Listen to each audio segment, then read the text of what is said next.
Bonjour, aujourd'hui je voudrais vous parler d'hypnose pour dire ce qu'est exactement l'hypnose. Il y a les images de l'hypnose classique que nous devons à Charcot et les femmes de la Salpêtrière et ces images sont plutôt effrayantes. Aujourd'hui, vous entendez parler d'hypnose ericksonienne. Milton Erickson était un psychiatre américain qui a révolutionné la technique et qui a appliqué d'abord sur lui-même ce procédé pour atténuer les douleurs dont il souffrait physiquement. Et l'hypnose, eh bien sachez-le, c'est un état naturel de conscience que nous connaissons absolument tous et toutes et par lequel nous passons environ toutes les 40 minutes de notre vie. Mais nous ne savons pas que ça s'appelle de l'hypnose.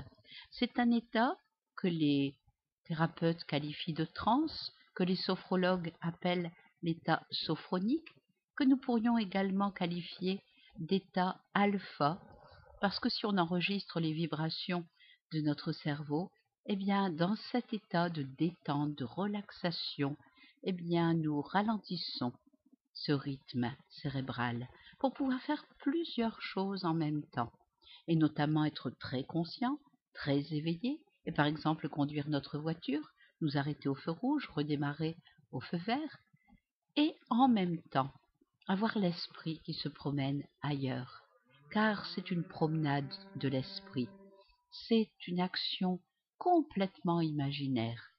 Mais qui dit imaginaire ne dit pas faux. Nous confondons souvent réalité et vrai et imaginaire qui voudrait dire faux. Eh bien, sachez que ce que vous imaginez est bien plus vrai parfois que la réalité elle-même et qu'il suffit d'imaginer pour provoquer dans notre esprit des réactions. Et les neurosciences nous montrent qu'effectivement, nous réagissons et le cerveau réagit aux choses imaginées comme si elles étaient réelles. Je voudrais en quelques secondes vous dire quelles sont les lois les plus importantes à respecter pour profiter au mieux des capacités extraordinaires de ce cerveau qui enregistre environ 20 milliards de stimuli secondes, alors que notre conscience ne peut gérer que 5, 6, 7 maximum unités de conscience. Notre esprit inconscient enregistre tout, stocke tout, se souvient de tout, et par l'imaginaire, nous pouvons réveiller les souvenirs, et nous pouvons parler à ce cerveau.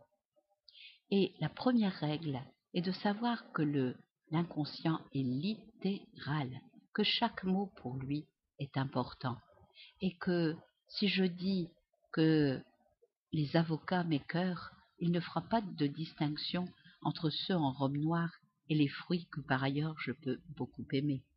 Et je ne pourrai plus manger de ce fruit délicieux si j'ai dit ce genre de choses.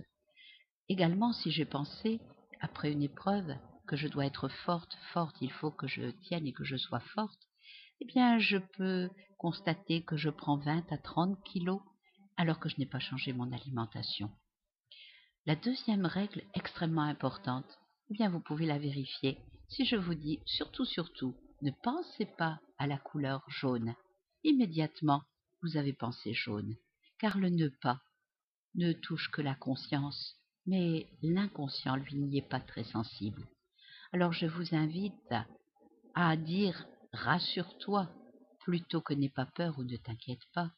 Je vous invite à dire « souviens-toi » au lieu de dire « n'oublie pas ». Et aussi d'éviter les « pas de problème, pas de soucis » qui créent problèmes et soucis.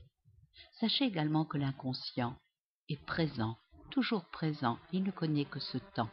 Alors parlez au présent et soyez également extrêmement direct.